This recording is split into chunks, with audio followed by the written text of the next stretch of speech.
Okay, let's start. ચાલો શરૂ કરીએ છીએ. સૌ પ્રથમ પ્રાર્થના માટે તૈયાર થઈ જાઓ. ગુરુ બ્રહ્મા ગુરુ વિષ્ણુ ગુરુદેવો મહેશ્વર ગુરુ સાક્ષાત પરબ્રહ્મા તસ્મૈ શ્રી ગુરુવે નમઃ. ઓમ શાંતિ શાંતિ શાંતિ.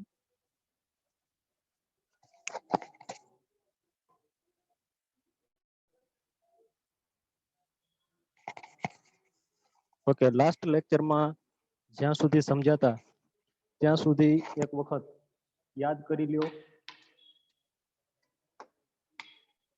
ત્યાર પછી આપણે આગળ સમજવાની શરૂઆત કરીએ.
ઓકે, જોઈ લીધું, યાદ કરી લીધું. તો હવે આગળ જોઈએ.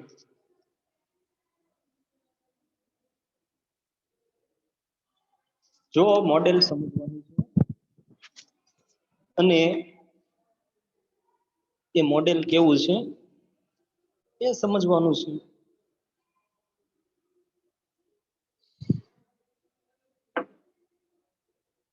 આપણી થિયરીની અંદર, આ સિદ્ધાંતની અંદર શું કહેવામાં આવ્યું છે? અહીંયા એક વાત એ કહેવામાં આવી છે કે જેમ ઉત્પાદન, વસ્તુનું ઉત્પાદન વધતું જશે, ઉત્પાદન વધતું જશે,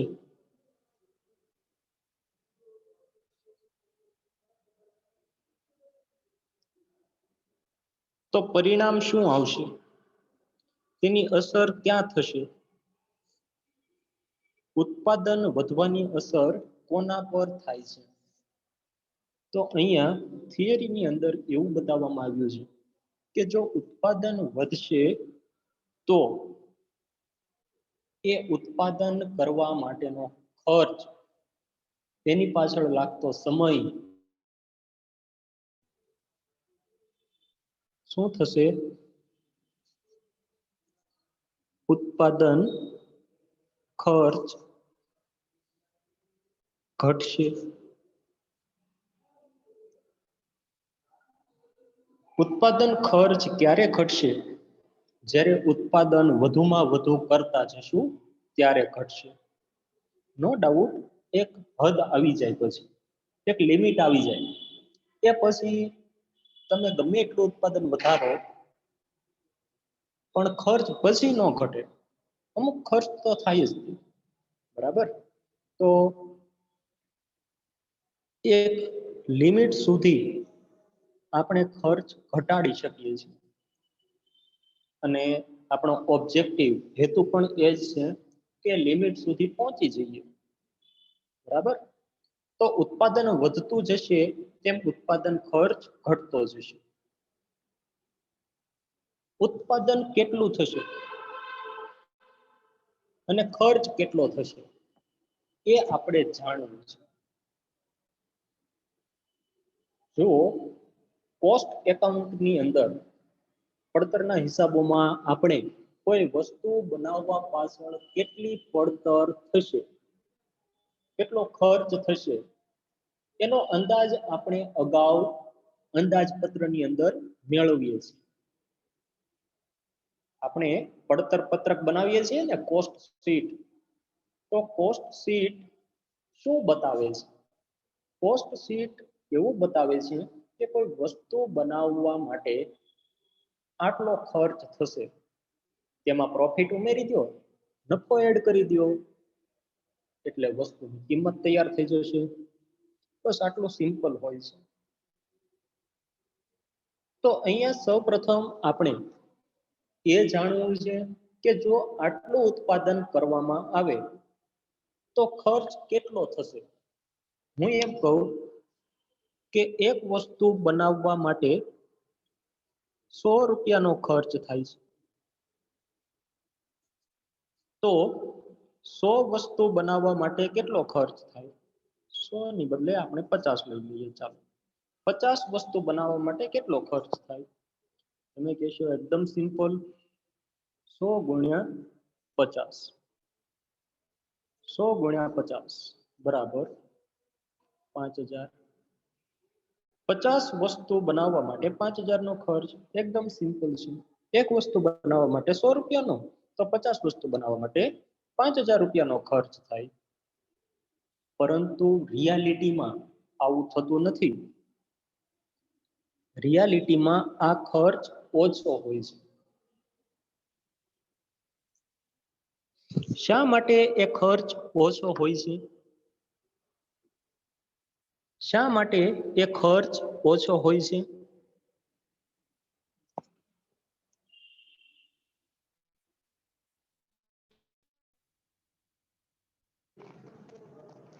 કારણ કે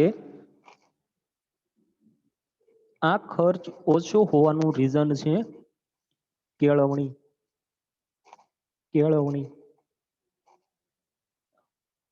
કંઈક શીખીએ છીએ એટલા માટે ખર્ચ એટલો જ નથી થતો, ઓછો થાય છે.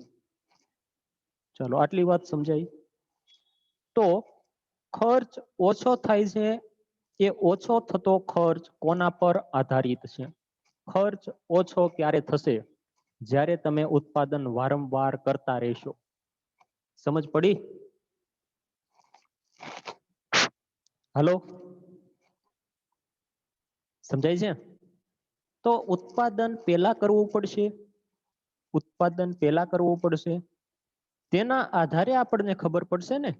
ઉત્પાદન કરશું તો ખ્યાલ આવશે કે ખર્ચ કેટલો થાય છે. મીન્સ કે અહીંયા બે બાબતો છે અને એક બાબત બીજી બાબત પર આધારિત છે. એક છે ઉત્પાદન અને બીજું છે ખર્ચ. ઉત્પાદન અને ખર્ચ, અથવા તો વસ્તુ બનાવતા લાગતો સમય. તો એ ઉત્પાદન ખર્ચ કોના પર આધારિત છે? ઉત્પાદન પર આધારિત છે. ઉત્પાદન ખર્ચ જાણવા માટે પહેલા ઉત્પાદન કરવું પડશે. તો આ પ્રથમ બનતી ઘટના છે. બરાબર? આપણે ખર્ચ કેટલો ઘટશે એ જાણવા માટે પહેલા તો ઉત્પાદન કરવું પડશે ને. અને આ બીજી ઘટના છે. તો જુઓ, બે ઘટના છે. એક ઘટના છે ઉત્પાદન થવાની, બીજી ઘટના છે ઉત્પાદન ખર્ચ ઘટવાની. એક વસ્તુ વધે છે, બીજી વસ્તુ ઘટે છે. બંને વચ્ચે કંઈક સંબંધ હશે. એક ચોક્કસ સંબંધથી બંને વધઘટ થાય છે. બંને વચ્ચે શું સંબંધ છે? આ બંને ઘટના વચ્ચે શું સંબંધ છે? તો એ સંબંધ બતાવતું એક સમીકરણ તૈયાર કર્યું. એ સમીકરણ છે, જુઓ, પ્રથમ ઘટના જે બને છે તેને આપણે કહીએ છીએ એક્સ. એક્સ એ કોઈ ચલની કિંમત છે. એક્સ એ ચલની કિંમત છે. ચલ એક્સ. બીજી ઘટના જે બને છે એ વાય ની કિંમત છે, એટલે કે ચલ વાય. ચલ વાય ની કિંમત એક્સ પર આધારિત છે.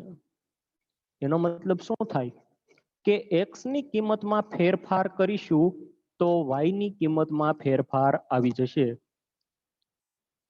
એક કિંમત બીજી કિંમત પર આધારિત છે, બરાબર, પરંતુ ફેરફાર કેટલો આવશે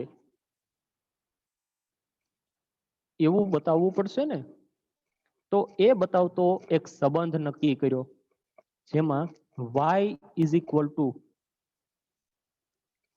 a ઇન્ટુ x એની બી ઘાત, આવું સમીકરણ મળ્યું. સમીકરણ શું મળ્યું? y બરાબર a વત્તા x ની બી ઘાત.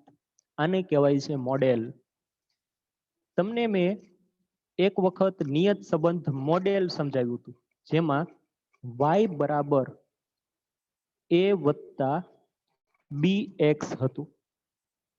જેમ અહીંયા x ની કિંમત બદલાતી જશે તેમ y ની કિંમત બદલાતી જશે, બરાબર.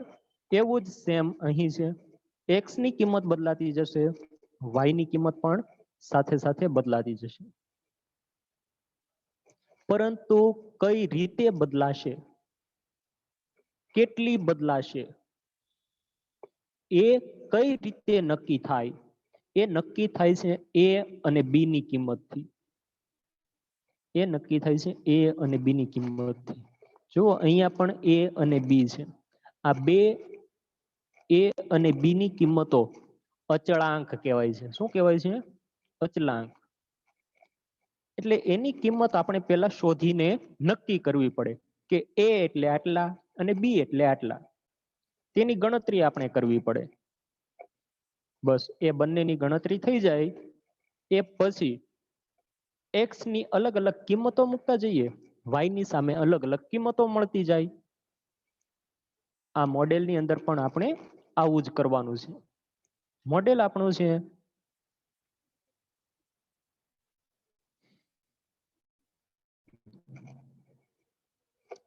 y is equal to a into x ની b ઘાત. અહીંયા y એટલે શું? y નો મતલબ શું થાય છે એ આપણે જોઈએ, બરાબર. કોને y કહેવાય? y એટલે કુલ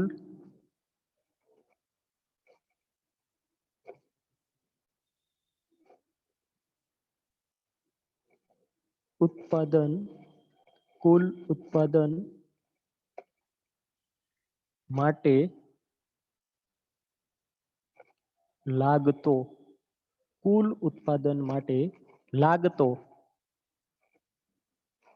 સંચયિત સરેરાશ ખર્ચ અથવા તો સમય,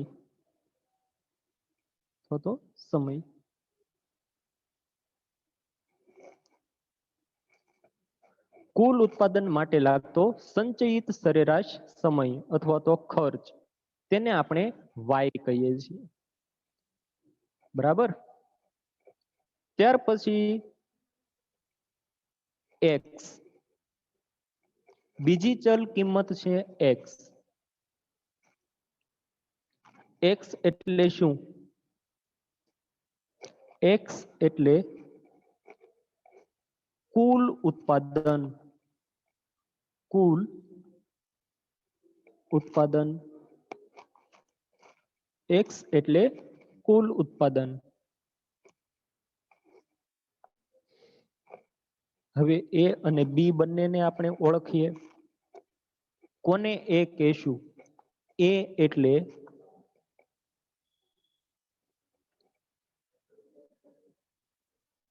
પ્રથમ ઉત્પાદન, ઉત્પાદન એકમ, પ્રથમ ઉત્પાદન એકમ માટે લાગતો, લાગતો સમય, સમય અથવા તો ખર્ચ, અથવા તો ખર્ચ. ઓકે,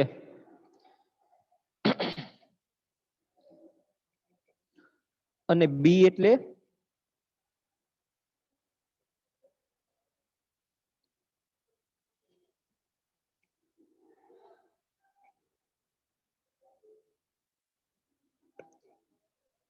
બી એટલે કેળવણી દર. કેળવણી દર.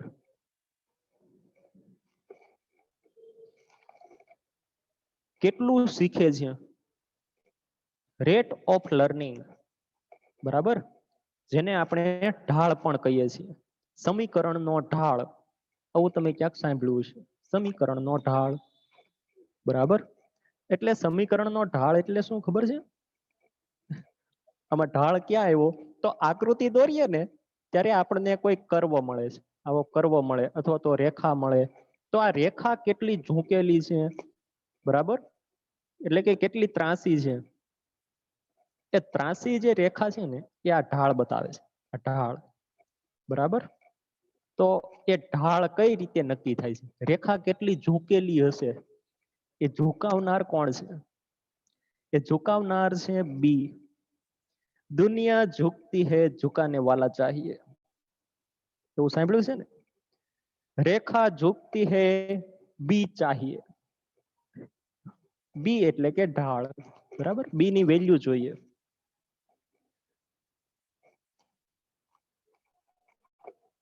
ચાલો, અહીંયા આખી ડિસ્કશન આપણે જોઈ, જેમાં વાય ની વેલ્યુ એટલે કે કુલ ઉત્પાદન માટે લાગતો સંચયિત સરેરાશ સમય કેટલો હશે એ આપણે શોધી શકીએ છીએ આ ફોર્મ્યુલાની મદદથી. તમને જુઓ, મેં અગાઉ એક એક્ઝામ્પલ સમજાવેલું હતું. આ એક્ઝામ્પલ ની અંદર જુઓ, 16 એકમ કે 32 એકમ કમ્પ્લીટ કરીએ છીએ, તો આ છે આપણું ટોટલ પ્રોડક્શન, આ છે એક્સ. હું જાણવા માંગુ છું કે 16 એકમ પૂરા થાય ત્યારે આ 16 એકમનો સરેરાશ ખર્ચ કેટલો થયો હશે? સંચયિત સરેરાશ ખર્ચ હું શું જાણવા માંગુ છું? 16 એકમ પૂરા થાય, કેટલા એકમ? 16 એકમ. 16 એકમ પૂરા થાય ત્યારે આ 16 એકમનો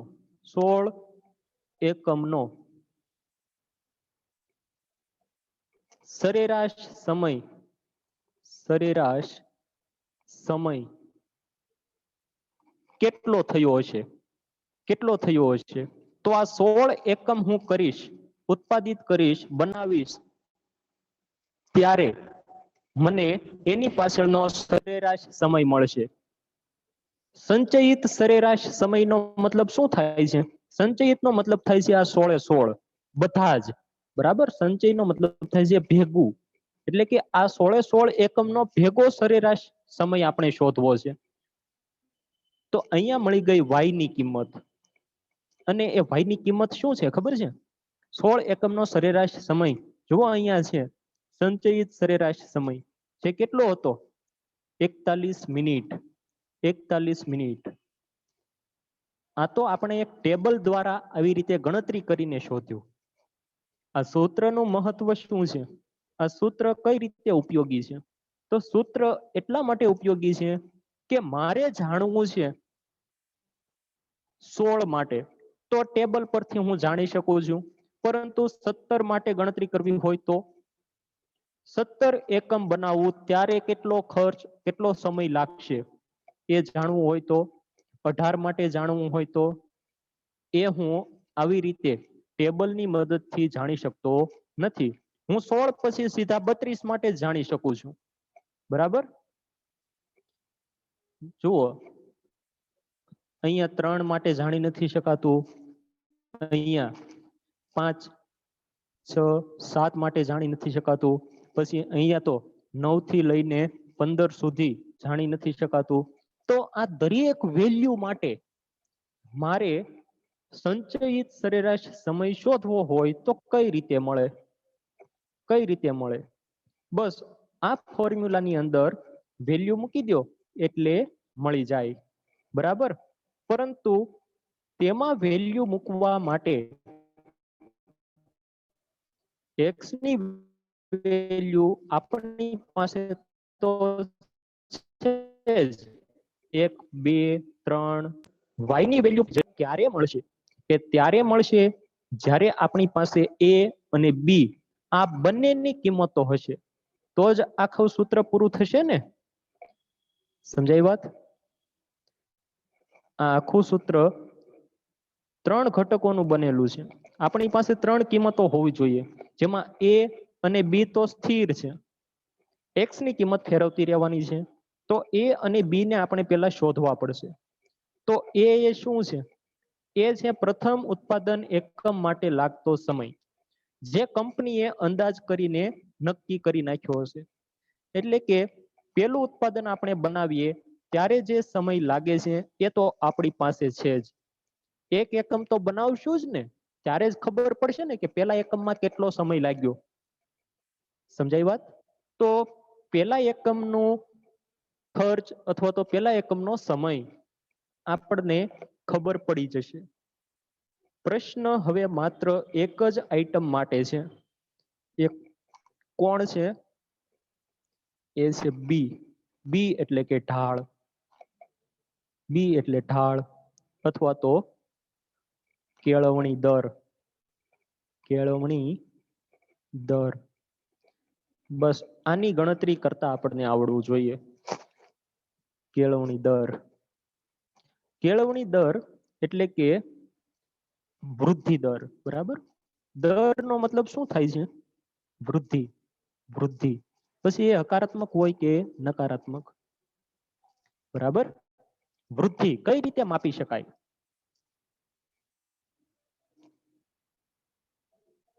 કઈ રીતે માપી શકાય? કોઈને ખ્યાલ છે? હું એમ કહું છું કે 2002 ની અંદર મારી આવક રૂપિયા 10,000 હતી. 10,000 હતી. 2003 ની અંદર મારી આવક રૂપિયા 12,000 થઈ. રૂપિયા 12,000 થઈ. કેટલો વધારો થયો? વધારો કેટલો થયો? વધારો કેટલો થયો? તમે કહેશો સર 200 રૂપિયાનો 2,000 રૂપિયાનો વધારો થયો, બરાબર. આ રૂપિયામાં વધારો બતાવે છે. જો આને આપણે ટકાવારીમાં શોધીએ તો ટકાવારી પ્રમાણને કહેવાય છે દર. તમે બોલો છો ને વ્યાજ દર, તો વ્યાજ તો રૂપિયામાં મળે, પણ ગણતરી ટકાવારીમાં કરીએ છીએ એટલે વ્યાજ એ રૂપિયા છે અને વ્યાજ દર એ ટકાવારી છે. સમજાઈ વાત? તો અહીંયા એવી ટકાવારી પ્રમાણ શોધવાનું છે. તો ટકાવારી પ્રમાણ કઈ રીતે મળે છે? ચલો વ્યાજ દરની જ વાત કરીએ. એક્ઝામ્પલને થોડીક વાર સાઈડમાં રાખીએ અને વ્યાજ દરની વાત કરી લઈએ. મારી પાસે 1 લાખ રૂપિયા છે. મેં એમને બેંકમાં મૂક્યા તો વ્યાજ મળ્યું રૂપિયા 10,000. ચાલો બોલો કેટલા ટકા વ્યાજ મળ્યું? એકદમ સિમ્પલ. તમે કહેશો સર 10% વ્યાજ મળ્યું. હવે મને એમ કહો કે આ 10% તમે કઈ રીતે ગણ્યા? કઈ નહીં, 10,000 છેદમાં 1 લાખ ગુણ્યા 100. બસ આવું કર્યું એટલે અમને મળી ગયા 10%. બરાબર. તો 10% એ શું બતાવે છે? વ્યાજ દર બતાવે છે કે આનો 10મો ભાગ, આનો 10મો ભાગ, બરાબર. 10% લેખે 10,000 થાય છે એટલે 10% મળી ગયા. એકદમ સિમ્પલ છે 10% ગણવા. તો અહીંયા આપણે કોઈ ચોક્કસ કિંમત નથી લેતા, આપણે શું લઈએ છીએ? ટકાવારી પ્રમાણ. બરાબર. ટકાવારી પ્રમાણ શોધતા પહેલા આપણને આ દર શોધતા પહેલા આપણને પ્રમાણ મળે છે. શું મળે છે? પ્રમાણ. સર આ નવું શું આવ્યું? આ કઈ સમજાતું નથી. પ્રમાણ. પ્રમાણ એટલે કે રેશિયો. નામ સાંભળ્યું છે ને? ગુણોત્તર. ગુણોત્તર. શું મળે છે? ગુણોત્તર. ગુણોત્તર વિશ્લેષણ શીખી નથી આવ્યા? એ જ ગુણોત્તરની વાત છે. અહીંયા મળે છે આપણને ગુણોત્તર. બરાબર? એ ગુણોત્તરને આપણે 100 વડે ગુણાકાર કરીએ. આ ગુણોત્તરને 100 વડે ગુણાકાર કરીએ એટલે મળે છે ટકા. શું મળે છે? ટકા. ટકા કઈ રીતે મળે છે? પેલા ગુણોત્તર શોધીએ છીએ, ગુણોત્તરને 100 વડે ગુણીએ છીએ. હવે મને એમ કહો કે અહીંયા મારે ટકા શોધવા છે. મારી આવકમાં કેટલા ટકા વધારો થયો? તો કઈ રીતે હું શોધીશ?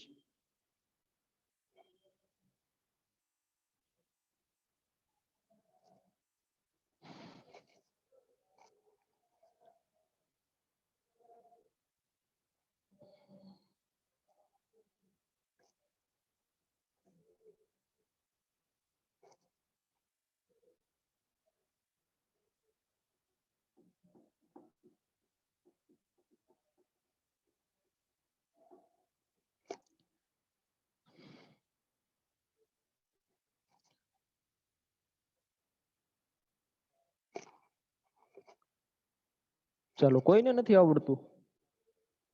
સરસ.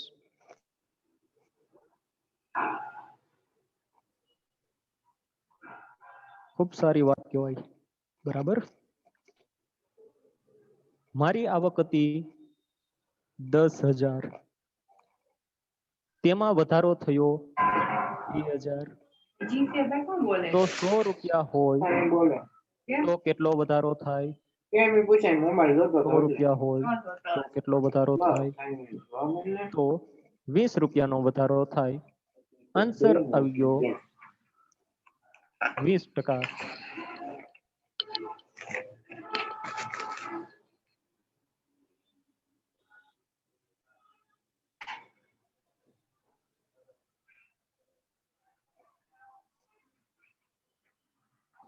કે ભૂમિ, તારું માઇક બંધ કરી દે.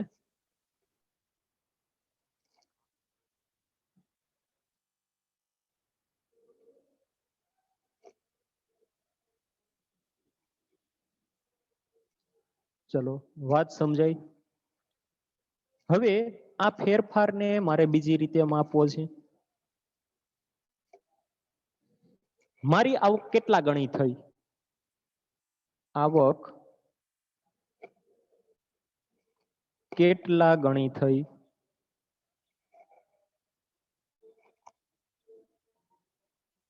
મારી આવક પહેલા કેટલી હતી? મારી આવક હતી પહેલા 10,000. તેમાંથી થઈ ગયા 12,000. 10,000 ના કેટલા ગણા થયા? કેટલા ગણા થયા?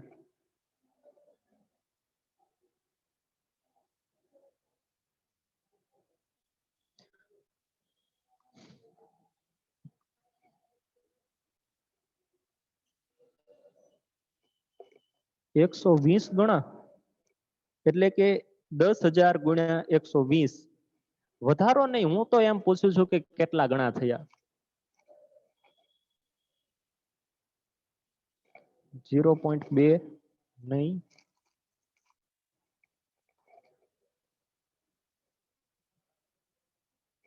અરે સિમ્પલ વાત છે.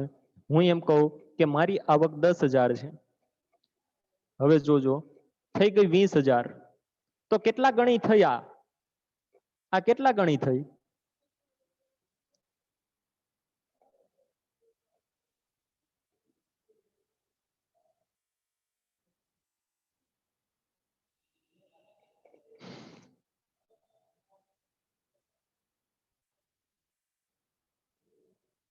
બે ગણી થઈ. એકદમ સિમ્પલ વાત છે. ડબલ થઈ ગઈ. 30,000 થયા હોય તો 3 ગણી થાય. આટલી સિમ્પલ વાત નથી આવડતી. હું એમ કહું કે 10 માંથી 30 થયા. 10 માંથી 30 થયા તો 3 ગણી થાય કે નહીં? હવે 3 કે 2 આવ્યા ક્યાંથી? કઈ રીતે ગણતરી કરી કે 3 કે 2 આવ્યા? તો 30,000 ભાગ્યા 10,000, 30,000 ભાગ્યા 10,000 આમ કર્યું એટલે 3 આવ્યા, તો ખબર પડી કે 3 ગણી. હવે આવું જ આની સાથે કરો. 10,000 માંથી 12,000 થયા તો કેટલા ગણી થાય? 12,000 ભાગ્યા 10,000 1.2 ગણી થાય. આ 10,000 ને 1.2 સાથે ગુણો 12,000 થઈ જશે. અહીંયા આ 10,000 ને 3 સાથે ગુણો 3,000 થઈ જશે. જો અહીંયા આપણે ગણતરી કરી હોત તો આ 10,000 ને 2 સાથે ગુણો 2,000 થઈ જશે. કોન્સેપ્ટ સમજાય છે? મારી આવક 10 માંથી 12,000 થઈ તો આવકમાં 1.2 ગણો વધારો થયો. આ મારી આવક પહેલા હતી, આ અત્યારે થઈ. વધારો કેટલા ગણો થાય છે? કઈ રીતે વધી રહી છે? 1.2 વડે ગુણાકાર કરતા જઈએ એવી રીતે વધી રહી છે. બરાબર? સમજ પડી? તો આ શું મળ્યું? આ મળ્યો વૃદ્ધિ દર. કેટલી વધે છે? 1.2 ગણી. હું એમ કહું છું 10 માંથી 20 થઈ, 10 માંથી 20,000 થઈ તો વધારો કેટલો થયો? 2 ગણો. વધવાનો દર કેટલો છે? ડબલ. રેટ, દર કેટલો મળે છે? 2 ગણો છે. વધારો 2 ગણો થાય છે. તો એ 2 ગણો, આજે 2 મળ્યા, આજે 1.2 મળ્યા, અહીંયા 3 મળ્યા. આ બધું શું છે? એ છે દર. એવી જ રીતે અહીંયા આપણે દર શોધવાનો છે કે વધારો કઈ રીતે થાય છે. સમજ પડી? આટલી વાત સમજાઈ ગઈ હોય તો હવે બી શોધતા આવડી જશે. જો આ વાત સમજાઈ ગઈ તો બી શોધતા આવડી જશે. સમજ પડી કે નહીં?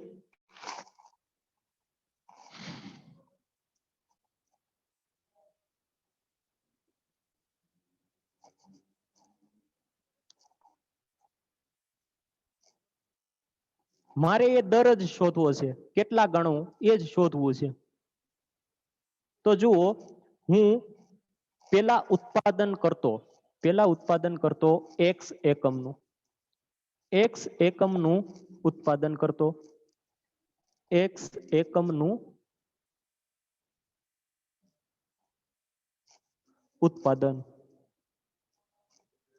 X એકમનું ઉત્પાદન. X એટલે કેટલા એ ખબર નથી. X એકમનું ઉત્પાદન કરતો ત્યારે કેટલો સમય લાગતો? ત્યારે લાગતો સમય શોધવો હોય તો સર આપણી પાસે સૂત્ર છે. ત્યારે આપણે સંચયિત સમય શોધવો હોય તો આ સૂત્ર છે, એકદમ સિમ્પલ છે. આ જ સૂત્રનો ઉપયોગ કરવાનો છે. એના માટે સમય કેટલો લાગે છે? y બરાબર a ઇન્ટુ x ની બી ઘાત. આપણી થિયરી શું કહે છે? આપણી થિયરી એવું કહે છે કે જો તમે આ x નું ઉત્પાદન ડબલ કરી દો, એટલે કે 2 ગણું કરો, 2x એકમનું ઉત્પાદન, 2x એકમનું ઉત્પાદન કરો ત્યારે શું થાય છે? ત્યારે પણ સમય લાગે છે. ત્યારે જે સમય લાગે છે એમને આપણે y2 કહીએ છીએ. બરાબર? અને આપણે કહીએ y1 અને કહી દઈએ y2. ત્યારે આ ઉત્પાદન શોધવું હોય તો કઈ રીતે મળે? એની કિંમત તો સ્થિર છે. બરાબર? x ની કિંમત પેલા 1 હતી. જુઓ, x એકમનું ઉત્પાદન હતું. હવે એ એકમને શું કર્યા? ડબલ કરી દીધા. તો કેટલા થશે અહીંયા? 2x. x ની બદલે હવે ઉત્પાદન કરીએ છીએ 2x નું. b ની કિંમત તો જે છે એ જ રહેશે એઝ ઇટ ઇઝ. બરાબર. આવું ઉત્પાદન કરીએ છીએ ત્યારે જે સમય લાગે છે ને, ત્યારે જે સમય લાગે છે એ સમય સંચયિત સમય, સંચયિત સરેરાશ સમય, સંચયિત સરેરાશ સમય એક ચોક્કસ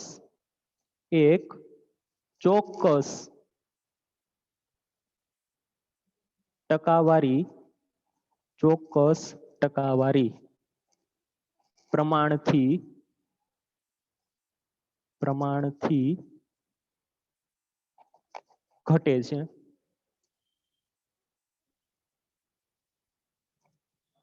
ચોક્કસ ટકાવારી પ્રમાણથી ઘટે છે. ચાલો, આ આપણી થિયરી હતી.